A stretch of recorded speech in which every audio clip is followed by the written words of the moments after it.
Assalamualaikum warahmatullahi wabarakatuh. Saya Lilis Najia. Saya ingin menjelaskan tentang identitas naskah drama dan sinopsis. Judul drama kelompok 4 ialah Nyonya-Nyonya dan penulis Wisran Hadi pada tahun 1982. Dan terdapat tema mayornya ialah orang-orang munafik yang saling menjaga nama baik. Sedangkan tema minornya ialah ketidakharmonisan dalam keluarga. Drama ini pernah dipentaskan pertama kali oleh Akademi Seni Kebangsaan Kementerian Kebudayaan, Kesenian, dan Pelancongan Malaysia pada bulan Maret 2004 di Auditorium Tuanku Abdul Rahman, Pusat Pelancongan Malaysia, Kuala Lumpur.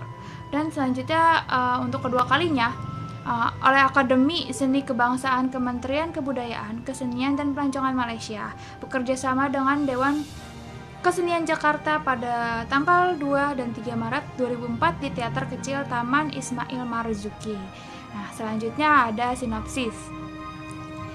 Nyonya memiliki suami yang sedang sakit kanker lidah dan kini dirawat di rumah sakit. Pada suatu hari saat hujan turun, seorang penjual barang antik tengah berteduh di depan teras rumah Nyonya sambil menggerutu sendiri tentang cuaca, keadaan dirinya, dan tentang perilaku orang-orang terhadap dirinya. Nah, Nyonya tersebut mengomel karena Tuan berdiri di terasnya.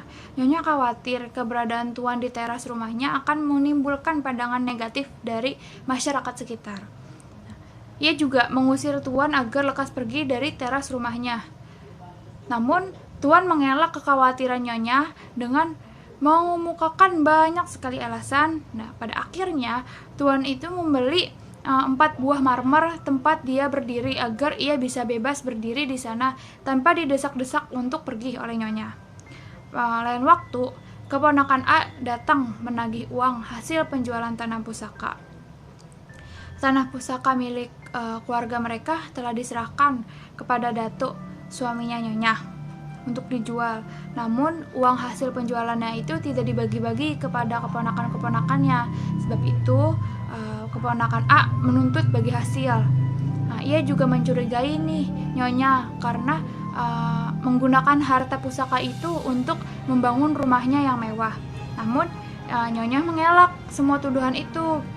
Ponakan A juga menuduh bahwa penyakit kanker lidah yang sedang diderita datunya itu adalah kutukan nenek moyang karena datunya telah berani memakan uang penjualan tanah pusaka. Nah, menurutnya, orang yang memakan harta tanah pusaka dan berlaku tidak adil dalam pembagian warisan pasti akan mendapat penyakit yang aneh-aneh. Kemudian, datanglah keponakan A, B, dan C. Dengan semua akal bulusnya, mereka berusaha memeras Nyonya untuk kepentingan mereka sendiri. Akhirnya Nyonya memberikan sejumlah uang hasil penjualan kursinya kepada keponakan B dan keponakan C. Nah, uang itu segera dibagi menjadi 2. Tapi bagian keponakan C lebih besar. Keponakan B tidak terima dong. Nah, ia tuh menuntut pembagiannya agar sama rata. Nah, kemudian keponakan A datang dengan pisau. Nah, keponakan A juga menuntut pembagian uang itu. Ia mengancam dengan pisau yang ada di tangannya. Keponakan C tidak terima. Ia juga mengeluarkan pisau yang lebih besar. Demikian juga dengan keponakan B. Ia juga mengeluarkan pisau yang lebih besar lagi dari pisau keponakan C. Nah, Nyonya berteriak-teriak kemudian agar mereka tidak berbunuhan. Ia ketakutan dan ia keluar. Sepeninggalannya Nyonya, ketiga keponakan itu lega dan saling bersalaman. Mereka juga tertawa cekikikan. Keponakan A berkata bahwa dengan uang itu mereka dapat membayar ongkos rumah sakit datuknya, sehingga mereka tidak lagi dituduh sebagai orang yang tidak tahu adat. Nah, mereka kemudian berteriak tentang kesetiaan mereka kepada datuknya. Nah, Tuan datang dan segera duduk di kursi makan. Nyonya yang datang tak berapa lama kemudian merasa terkejut. Mereka kembali beradu argumen. Akhirnya Tuan membeli kursi makan tersebut. Ia membayar kursi itu separuh harga dan berjanji akan melunasi sisanya besok pagi. Nyonya kemudian menyuruh Tuan keluar, tapi Tuan marah karena sebagai pemilik kursi ia tidak mau diusir. Nah, akhirnya Tuan kemudian keluar juga. Tapi ternyata ia lupa membawa tasnya. Ketika berbalik ingin mengambil tas, ia mendengar Nyonya mengucapkan kalimat penyesalan karena Tuan datang terlalu pagi, sehingga ia tidak sempat gosok gigi. Nah, Tuan pun menggoda Nyonya. Nyonya kelabakan dan berlari ke dalam. Tuan akhirnya keluar sambil bernyanyi-nyanyi senang. Kemudian Tuan penjual pun terus merobos rumah Nyonya dan membeli kursi, meja untuk alasan agar dia bisa tetap tinggal di rumah Nyonya.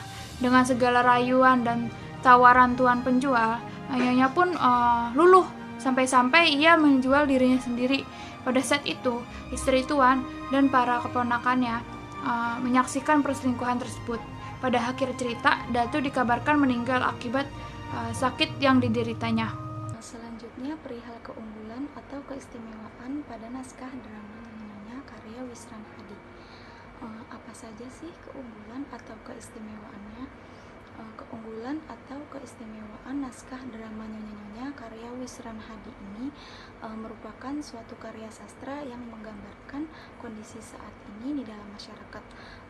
Kondisi masyarakat yang dimaksudkan adalah kondisi yang dimana terdapat banyak orang yang mengalami kehidupan tentang keserakahan dan kelemahannya jiwa. Kondisi seperti ini merupakan suatu penurunan moral di masyarakat. Wisran Hadi lewat naskah drama ini mencoba menghadirkan kondisi masyarakat saat ini yang mengalami penurunan moral akibat dari keserakahan dan kelemahan jiwa karena mengutamakan suatu kepentingan materi. Contoh masalahnya itu seperti uang, tawar-menawar, dan untung rugi yang banyak dibahas dalam dialog naskah drama ini, yang mana dipicu oleh motif harga diri, menjaga nama baik, serta mempertahankan nilai-nilai adat budaya. Permasalahan ini menjadi pemicu konflik dalam naskah drama. Oleh sebab itu, dalam naskah ini telah membuktikan bahwa betapa serakahnya dan lemahnya jiwa seorang nyonya karena selalu tergiur setiap tawaran yang diberikan oleh Tuan. Meskipun motif dibalik itu adalah mempertahankan harga diri dan nama baik, yang mana semua itu diabaikan oleh Nyonya demi kepentingan materi dalam hidupnya. Nah, contoh dari sifat materialistis ini yaitu berdasarkan dialog berikut ini. Tuan, 500.000, terserah Nyonya. Nyonya lebih suka memilih penjara atau dimarahi suami. Kata Nyonya, ibuku tentu akan memaki-makiku. Nah, gitu. Terus Tuan berbicara, terserah Nyonya, kata saya. Masuk penjara dan nama baik Nyonya hancur atau sambil menyerahkan uang dengan paksa. Nyonya menerima uang itu dengan gugup, ya Tuhan, sambil mencium uang itu beberapa kali. Jadi Tuan tidak mengatakan pada siapapun juga, bukan?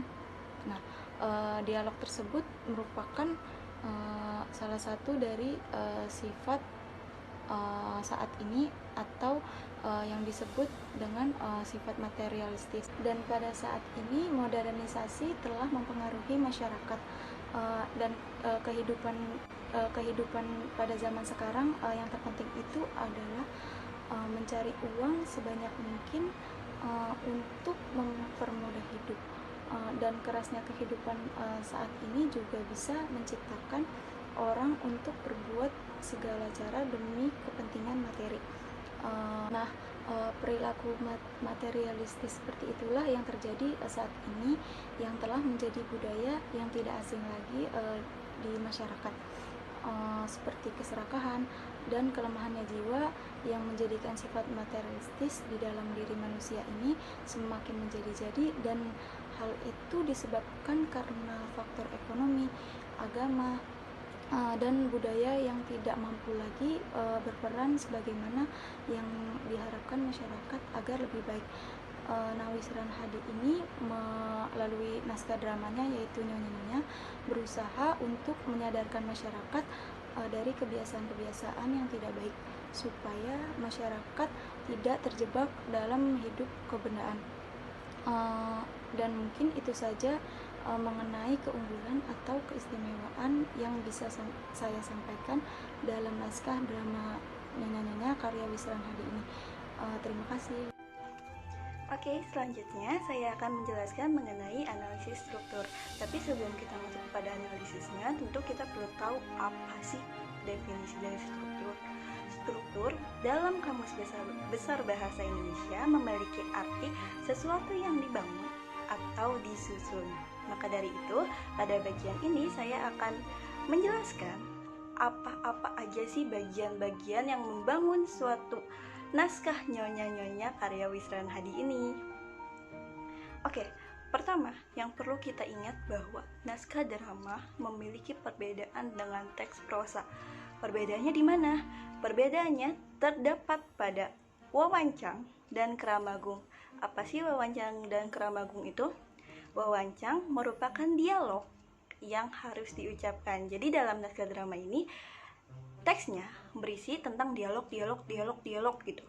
Lalu keramagung ini merupakan petunjuk teknik mengenai apa yang harus kita lakukan. Biasanya hal ini mendukung untuk pementasannya. Oke, selanjutnya kita akan kasih contohnya. Pertama adalah wawancang. Kan tadi udah aku bilangin ya kalau wawancang merupakan dialog yang diucapkan. Nah, sambil membaca saya akan membacakan satu atau dua dialog. Oke, yang pertama, Nyonya mematikan tape recorder dan datang dengan berang menemui Tuan. Sebenarnya di bagian ini, pada bagian awal ini, kata Nyonya itu kan dalam teksnya ya langsung titik dua terus tanda kurung yang mematikan tape recorder dan datang dengan berang menemui Tuan. Itu merupakan bagian dari keramagung. Jadi itu contoh keramagung ya. Lalu kita lanjutkan dengan dialognya. Bagus sekali Tuan, bagus. Tentu Tuan sudah menyusun alasan pula untuk berdiri di teras rumahku ini. Hari telah malam, taksi tidak ada yang lewat, ramalan TV melesat dan sebagainya.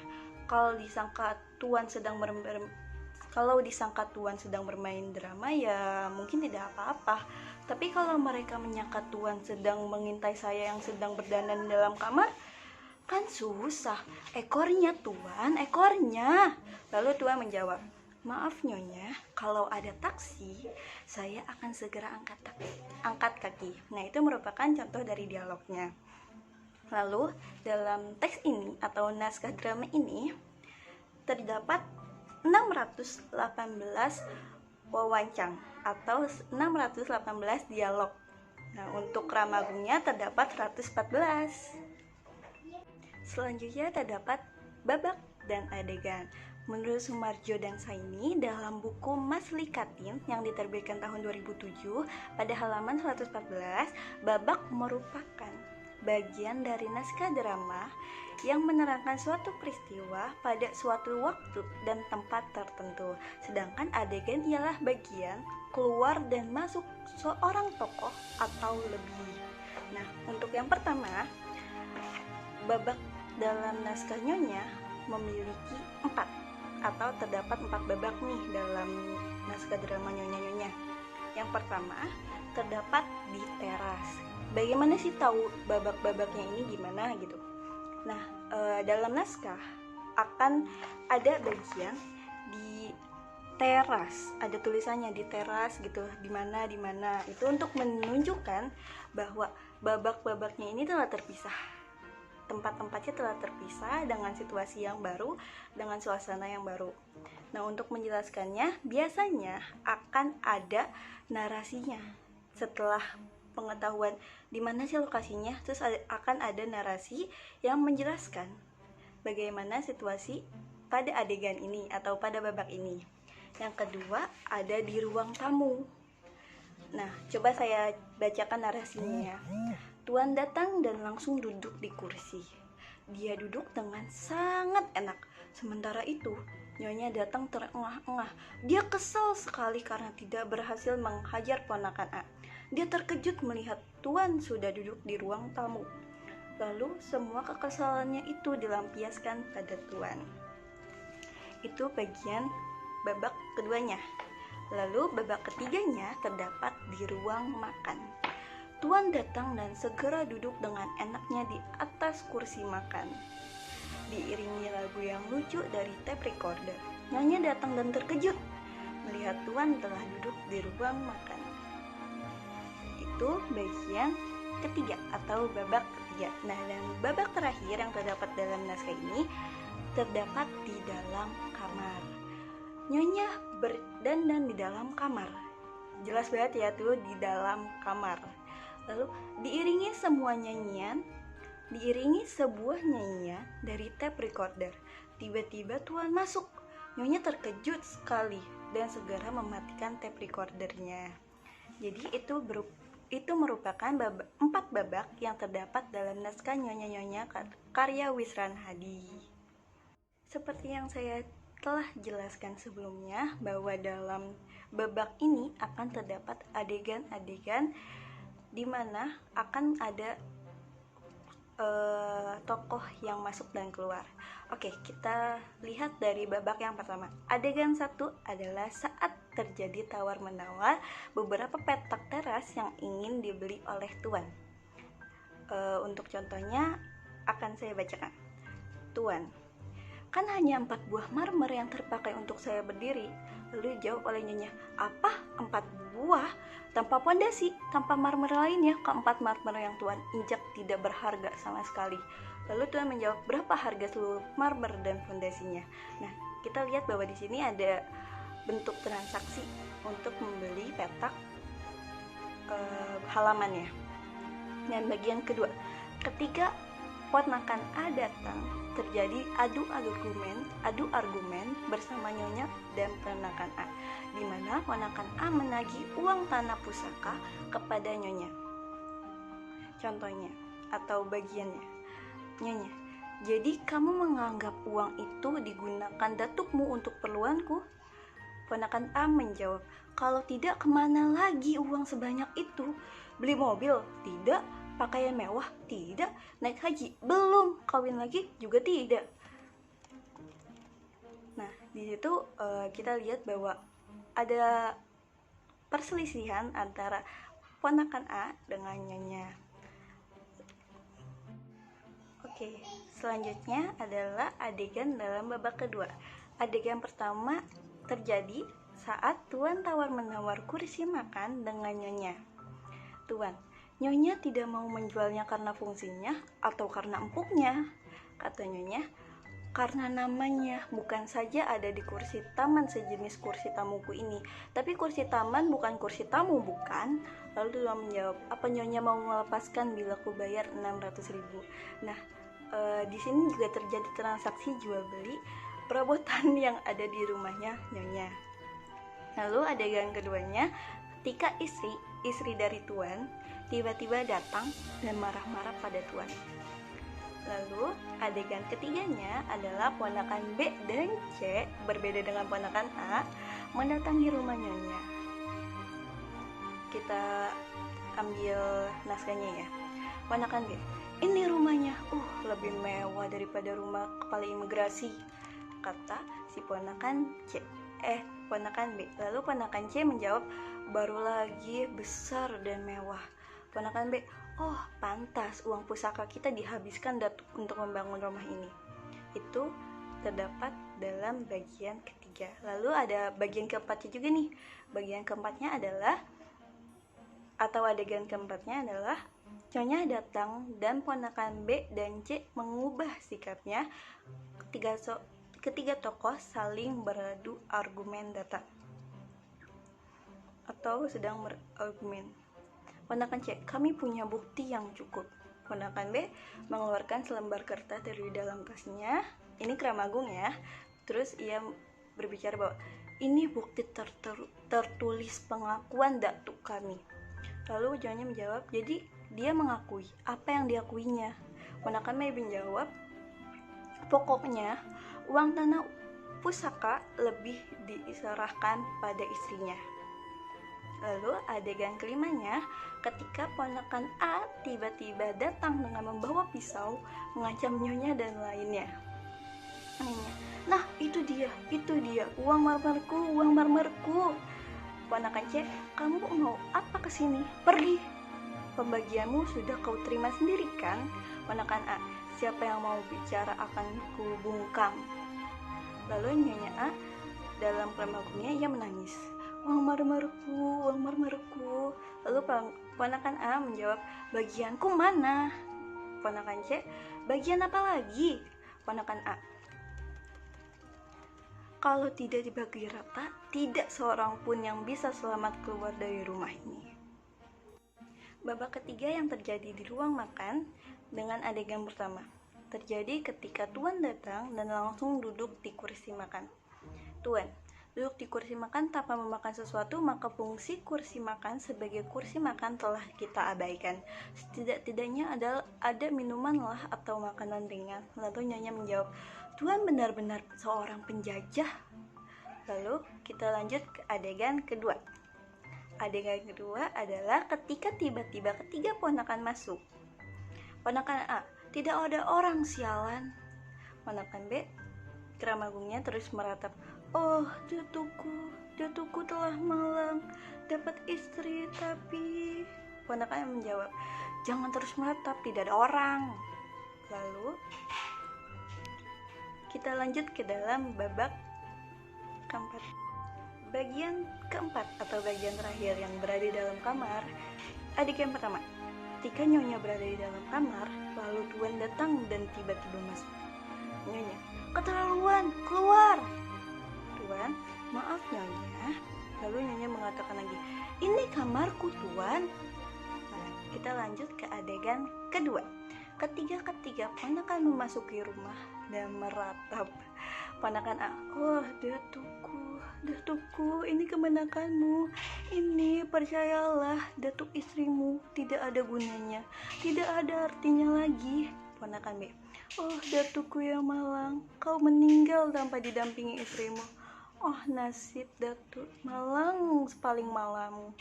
Ponakan C, oh datuk, kami hanya bisa meratap, dengan ratapan kau ku antar ke kuburan. Kita lanjut ke adegan ketiga. Ketika istri tiba-tiba datang. Aku punya bukti cukup, suamiku telah berbuat. Malu aku. Suamiku tentu berada di dalam rumah ini. Oh kekasih hatiku, pulanglah di kau. Kucing dapurmu telah memanggil. Seru ya. Lanjut ke adegan keempat. Adegan keempat adalah ketika Nyonya mempertahankan untuk berdiri. Tuan, Nyonya apa? Nyonya tidak ada akibatnya kalau berdiri terlalu lama. Lutut Nyonya bisa bengkak dan kecantikan Nyonya akan berkurang. Apa gunanya wajah cantik tapi lutut besar? Lalu kita lanjut ke adegan yang kelima. Ketika para ponakan dan istri terkejut melihat Tuan dan Nyonya. Tuan! Ponakan A, B berbarengan. Lalu ponakan C, oh kau sialan, ekornya. Lalu istri datang tergesa ke ramagungnya, suamiku.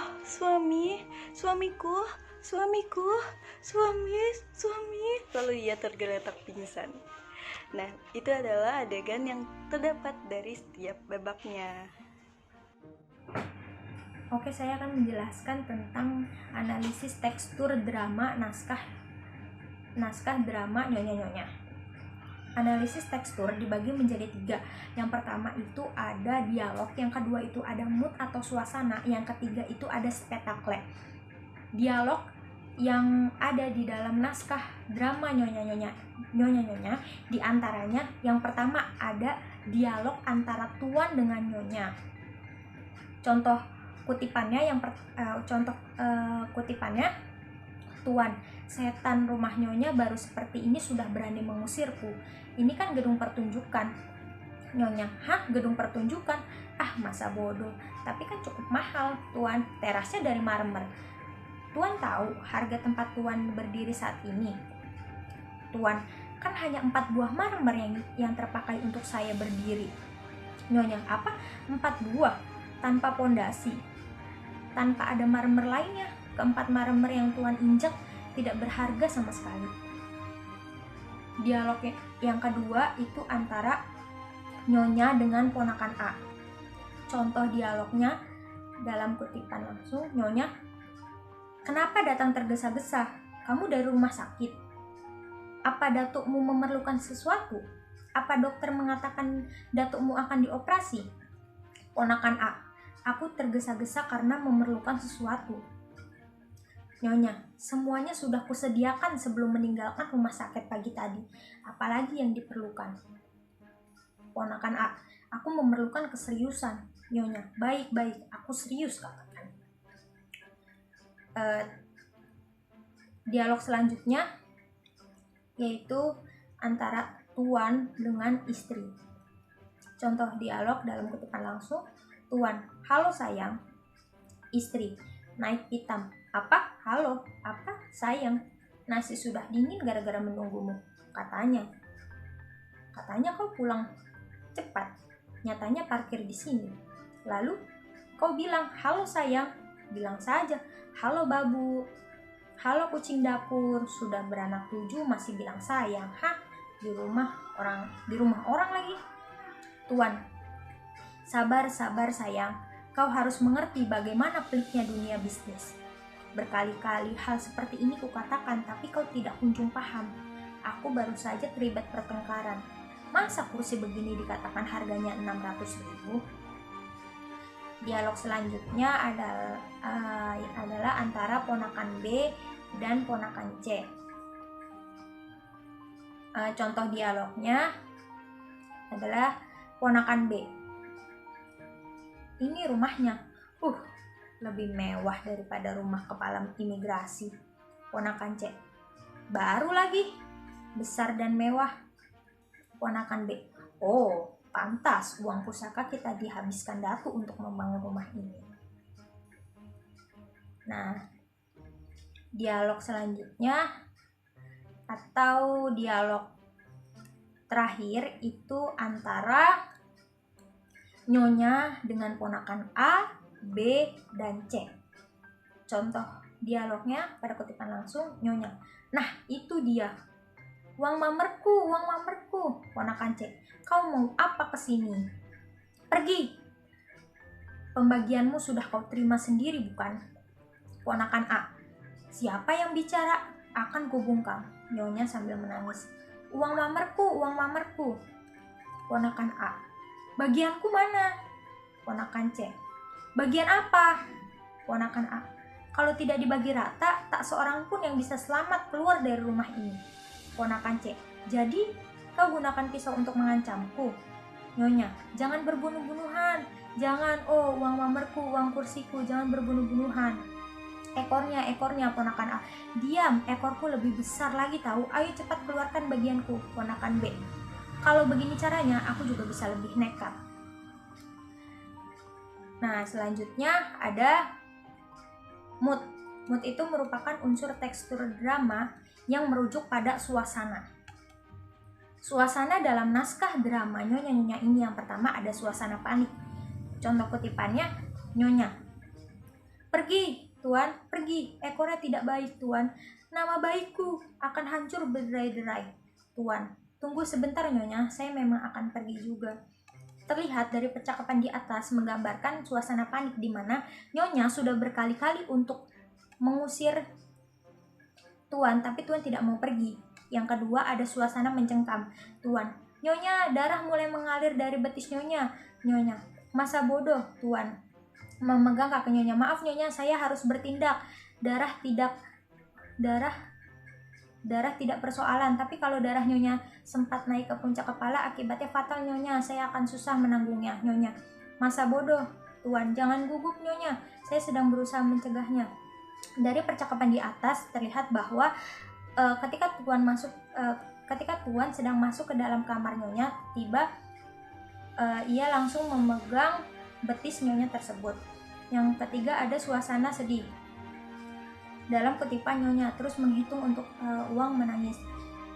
Tidak, aku tidak akan menjualnya. Nanti suamiku akan kehilangan kursi. Ibuku akan jatuh pingsan karena tidak punya kursi lagi. Tuan, ingat Nyonya, pembatalan secara sepihak dalam perdagangan bisa dituntut di pengadilan. Terlihat dari dialog di atas bahwa suasana sedih pun sangat terlihat ketika Nyonya sedang menghitung uang sambil menangis. Kemudian selanjutnya ada suasana pasrah. Suasana pasrah terlihat pada kutipan ponakan C. Tidak percaya, ya sudah, lihat saja ke pengadilan nanti. Nyonya, pengadilan? Ya ampun, namaku ekornya. Baiklah, baik ya. Aku mengakui sesuai dengan pengakuan suamiku. Ya, uang itu ada di sini. Biar ku ambilkan. Ponakan C, lega. Kena batunya ponakan B. Kalau tidak karena siasatku, belum tentu kita berhasil. Dari percakapan di atas terlihat bahwa Nyonya bahwa suasana itu pasrah ketika Nyonya sudah pasrah akan perlakuan keponakannya yang selalu menyudutkannya dan menuduhnya mengambil seluruh harta pusaka datuk. Selanjutnya ada suasana senang. Suasana senang ini terlihat pada kutipan Nyonya. Ini uangnya ponakan C. Berapa? Nyonya, 700.000. Ponakan C. Hanya segini. Nyonya, ya itu pun telah kutambah dengan uangku sendiri. Nyonya C. Tidak soal, yang penting jumlahnya. Ponakan B. Langsung dibagikan. Nah, dari percakapan tersebut terlihat bahwa ketika Nyonya sudah memberikan uang kepada ponakan-ponakannya itu dan ponakannya itu sudah menerima uangnya, ponakan-ponakannya itu merasa senang karena telah dibagi bagiannya. Yang terakhir ada spektakle. Apa sih spektakle itu? Spektakle secara umum yaitu peralatan yang mendukung jalannya cerita yang terdiri dari pembabakan, tata rias, tata kostum, dan perlengkapan. Pembabakan yang terjadi di dalam naskah drama ini ada 4 babak. Babak pertama itu dimulai pada saat Tuan berdiri di teras rumah Nyonya karena dalam keadaan hujan dan taksi tak kunjung datang. Babak kedua itu dimulai ketika Tuan tiba-tiba datang dan langsung masuk ke ruang tamu dan langsung duduk di kursi. Babak ketiga itu dimulai ketika Tuan tiba-tiba seenaknya duduk di atas kursi makan diiringi lagu yang lucu, kemudian Nyonya terkejut. Babak yang terakhir atau babak keempat adalah ketika Nyonya sedang berdandan di kamar diiringi sebuah musik, kemudian Tuan tiba-tiba masuk ke dalam kamar Nyonya. Yang ketiga itu ada tata kostum. Tata kostum yang digunakan pada naskah drama Nyonya-Nyonya ini adalah kostum yang sederhana saja karena sederhana saja. Contohnya pada Tuan itu memakai kaos oblong. Yang ketiga kaos oblong. Nah tata rias yang selanjutnya ada tata rias. Tata rias yang dilakukan pada naskah drama Nyonya-Nyonya ini adalah memakai tata rias yang natural saja gitu. Yang terakhir ada perlengkapan. Perlengkapan pada naskah drama Nyonya-Nyonya ini terdiri dari mamer, kursi tamu, meja makan, kursi makan, meja rias, pisau, uang, dan beca. Terima kasih. Oke, saya Halimah, di belakang 78. Saya dan teman saya, Yulian Iftanur Rahma, akan menjawab soal nomor 5. Pertama, fragmen yang kami pilih itu berada pada babak awal dari naskah drama Nyonya-Nyonya ini.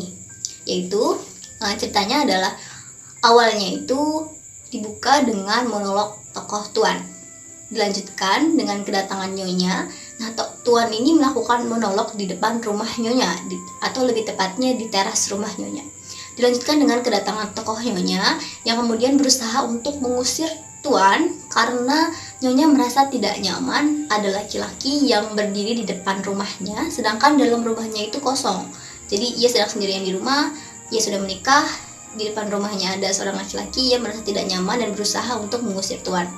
Namun dari dialognya kemudian kita tahu bahwa ternyata beberapa hari sebelumnya itu Tuan sempat datang ke rumah Nyonya dan berdiri di halaman rumahnya. Tuan akhirnya pergi dari halaman rumah Nyonya ketika itu setelah berhasil membeli tanah yang sepetak tanah, diceritakannya sepetak tanah yang ada di depan rumahnya. Nah, pada bagian ini akhirnya Tuan juga berhasil pergi dari rumah Nyonya, berhasil diusir. Namun Tuan juga berhasil membeli keramik, bukan keramik sih, lebih ke marmer, 4 buah marmer yang ada di teras rumah Nyonya, dengan keahlian seorang Tuan yang merupakan seorang pedagang pedagang barang antik, yang akhirnya berhasil membujuk Nyonya, yang akhirnya menjual keramik atau marmer miliknya seharga Rp500.000. Adegan awal ini diakhiri oleh perginya Tuan dari depan rumah Nyonya, dan Nyonya yang memegang uang Rp500.000 hasil penjualan keramiknya. Nah, pentas arena ini biasa digunakan pada pertunjukan tradisional. Nah, di pentas arena itu penonton itu mengelilingi pementasan, jadi bisa melihat dari segala arah. Lalu pada bentuk pentas satu arah itu kebalik, itu penonton dan main itu saling berhadap-hadapan, jadi hanya bisa melihat dari satu arah, yaitu dari depan saja. Untuk naskah Nyonya ini kami memilih menggunakan bentuk pentas satu arah, yakni pemain dan penonton itu berhadap-hadapan. Contohnya seperti yang biasa digunakan dalam pesta Rama di tahun-tahun sebelumnya ya, di aula SC. Di aula SC itu biasanya kan satu arah, jadi penonton dan pemainnya itu berhadap-hadapan. Nah, lalu ada teknik penempatan. Jadi teknik penempatan ini adalah posisi dari pemain di pentasnya itu sendiri. Nah, kami pilih itu kan hanya terdapat 2 tokoh, ya, ini tokoh Tuan yang kemudian diikuti dengan munculnya tokoh Nyonya. Nah, itu untuk posisi pemainnya kami memilih tokoh Nyonya berada pada nomor 8 dan tokoh Tuan berada pada nomor 9. Nomor 8 ini tepatnya di depan tengah, dan nomor 9 ini tepatnya ada di kiri tengah. Lalu aspek yang kedua adalah kostum. Nah, kostum sendiri adalah segala sesuatu yang dikenakan oleh pemain untuk mendukung yang dikenakan oleh pemain, maupun terpaksa tidak dikenakan oleh pemain untuk mendukung untuk kepentingan pentas. Maksud dari terpaksa tidak dikenakan itu misalnya naskahnya itu tentang zaman primitif, otomatis si zaman primitif kan nggak ada baju ya, jadi si pemain ini tidak mengenakan baju. Nah, posisi pemain tidak mengenakan baju tapi hanya mengenakan aksesoris itu juga termasuk ke dalam kostum, karena kostum itu segala yang digunakan atau yang dipakai untuk kepentingan pentas. Nah, kostum pada fragmen yang kami pilih itu kan ada 2 tokoh ya, tokoh Tuan dan tokoh Nyonya. Pada tokoh Tuan kami memilih karena Tuan ini merupakan seorang pedagang barang antik, dan interpretasi kami itu interpretasinya itu Tuan ini orangnya tuh nyentrik, terus cukup necis dan nyentrik. Jadi pada tokoh Tuan kami pakaikan baju atasannya itu kemeja model zaman dulu, terus bawahannya itu celana bahan berwarna hitam, lalu sepatu pantofel, sepatu hitam yang biasa dipakai oleh laki-laki, terus membawa tas. Tokoh Tuan membawa tas kulit karena nanti ada bagian di mana Tuan ini mengeluarkan uang dari tasnya gitu. Lalu selanjutnya kostum untuk tokoh Nyonya. Tokoh Nyonya ini kami interpretasikan sebagai seorang yang cantik, peduli pada namanya, jadi sosok perempuan kelas atas yang peduli pada namanya dan peduli pada penampilannya, sehingga kami memilih kostumnya itu adalah sejenis baju terusan bahan kaftan gitu, seperti kaftan yang di sini ada manik-maniknya, terus menggunakan aksesoris seperti gelang cincin gitu, lalu menggunakan sendalnya itu sendal kayak wedges untuk ibu. Wedgesnya ini sederhana, karena kan latarnya ini kan rumah dan depan rumah kan, jadi kami cari yang sederhana tapi masih terlihat mempedulikan penampilannya gitu. Adalah aspek make up atau tata rias. Uniknya, biasanya kita kalau mendengar kata tata rias itu pasti kan yang terpikir itu memperindah wajah, memperindah tampilan gitu kan. Tapi dalam teater ini tidak melulu memperindah. Tata rias dalam teater ini tidak melulu memperindah si karakter pemainnya gitu kan. Karena dalam teater ini make up ini berfungsi sebagai penunjang dari karakter tokoh yang diperankan gitu. Jadi misalnya ada pemain muda, orang muda yang memerankan tokoh sebagai kakek, otomatis make up yang diterima atau tata riasnya itu akan disetting dia menjadi lebih tua dong. Nah, itu kan berarti tidak memperindah seperti makeup biasanya kan. Jadi intinya teater makeup atau tata rias dalam teater ini fungsinya untuk memperkuat karakteristik tokoh atau visualisasi tokoh yang dimainkan. Karena teater dilihat dari jarak jauh, kan kalau misalnya sinetron atau televisi itu kan dengan kamera terus dilihat dari jarak dekat, jadi makeup itu terlihat dari jarak dekat. Tapi karena teater dari jarak jauh, jadi kita harus mengusahakan supaya orang-orang yang menonton di belakang itu melihat bentuk wajah si pemainnya. Jadi yang kami lakukan adalah hanya mempertegas beberapa bagian seperti tulang hidung, terus bagian rahang, terus bagian jidat dengan warna-warna yang coklat itu supaya lebih tegas kelihatan. Oke, nama saya Yulian Iftanur Rahman yang berakhiran 62 akan melanjutkan jawaban nomor 5 yang tadi diawali oleh saudari Halimah. Oke, kita lanjut ke pencahayaan. Pada pementasan drama, pada umumnya dilakukan pada malam hari.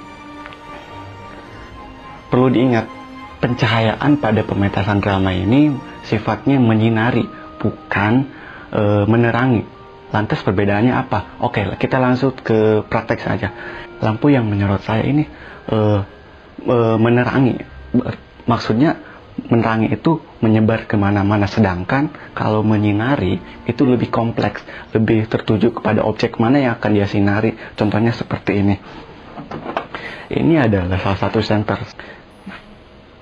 Oke, nah ini bisa dilihat. Ini lebih kompleks, dia menyinari ke salah satu objek khusus tertentu.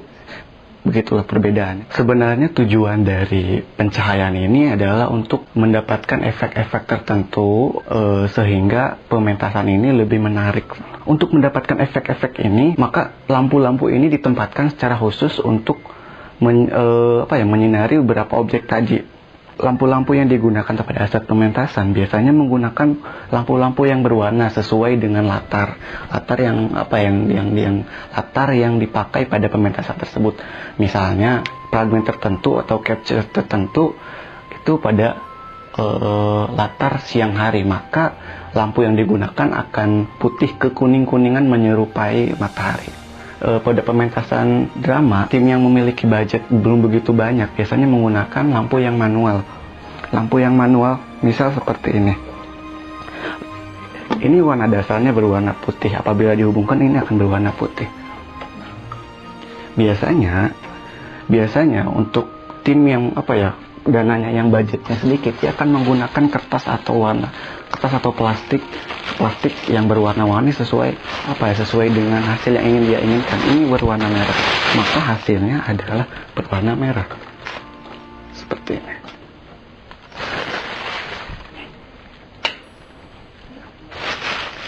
Efek yang dihasilkan lebih menyeramkan, lebih tegang. Nah, lampu-lampu yang hidup tadi pada saat pementasan dimulai, tim lighting itu akan menggunakan dimmer. Dimmer itu untuk meningkatkan tegangan. Apabila tegang listriknya, maka lampu yang keluar, cahaya yang keluar itu akan lebih terang. Nah, ketika dimmernya dikecilkan atau dikembali ke minimal, itu cahayanya juga akan minimal. Namun pada saat pementasan yang besar seperti dilakukan oleh teater koma atau teater keliling yang biasanya mereka itu biasanya menggunakan monitor khusus. Jadi yang secara otomatis bisa menggunakan komputer dan juga bisa menggunakan monitor langsung. Pada lakon yang berjudul Nyonya ini, kami mengambil fragmen pada bagian di depan teras rumah. Nah, di depan teras rumah. Pada saat itu cuacanya tidak tentu. Dari kata tidak tentu ini kita bisa mengambil bahwa cahaya tidak terlalu terang, tidak terlalu redup. Maksudnya sedang-sedang saja. Dalam drama itu bukan hanya sekedar secara visual saja, namun secara auditif atau secara audio bisa kita nikmati. Dalam buku Hasanuddin tercantum bahwa tata suara adalah hal-hal yang menyangkut tentang apa yang harus didengar dalam pementasan, termasuk benda hidup berupa manusia, hewan, suara alam seperti gemuruh dan sebagainya. Lantas apa yang harus dikuasai oleh pemain? Pertama, suaranya harus jelas. Jelas di sini Jelas yang saya maksud adalah suaranya jelas dan jernih. Jadi penonton mendengar secara huruf A itu ya A gitu. Tidak kemudian pemain itu harus menguasai dalam suaranya itu harus merdu. Misal yang dimaksud merdu itu apa? Yang dimaksud merdu itu bagaimana dia mengucapkan naskah atau mengucapkan bagiannya dengan dinamikanya. Misal dalam adegannya dia sedang minta tolong. Suara tolong itu dinamikanya harus pas dengan suara tolong yang sesungguhnya gitu. Kemudian adalah pemain ini harus memiliki suara yang keras. Keras yang saya maksud adalah ketika kita berbicara, yang mendengar itu bukan hanya penonton yang paling depan saja. Jadi penonton yang belakang juga harus mendengarkan dengan jelas apa yang kita ucapkan. Oleh karena itu suara kita harus dilatih. Oke, yang selanjutnya adalah ilustrasi musik. Nama lain dari ilustrasi musik adalah musik pengiring. Tanpa musik pengiring, rasanya dalam pementasan itu akan hambar. Dalam musik pengiring itu terbagi menjadi dua. Pertama adalah dimainkan secara langsung atau musik langsung. Biasanya ini dimainkan oleh para pemain orkestra. Biasanya para pemain orkestra atau seseorang yang bertugas memainkan alat khusus. Biasanya bisa berbentuk keyboard atau ada beberapa yang menggunakan peranti lunak atau aplikasi seperti FL Studio dan aplikasi-aplikasi suara lainnya gitu. Dan yang kedua itu ada yang berbentuk musik rekaman. Misalnya pada saat adegan sedih, maka tim audio akan memutarkan efek musik ya yang mellow gitu. Lantas ilustrasi musik atau musik pengiring apa yang cocok untuk fragmen yang kita pilih tadi? Oke, berikut adalah contoh dari musik atau musik pengiring yang cocok untuk fragmen yang kita ambil.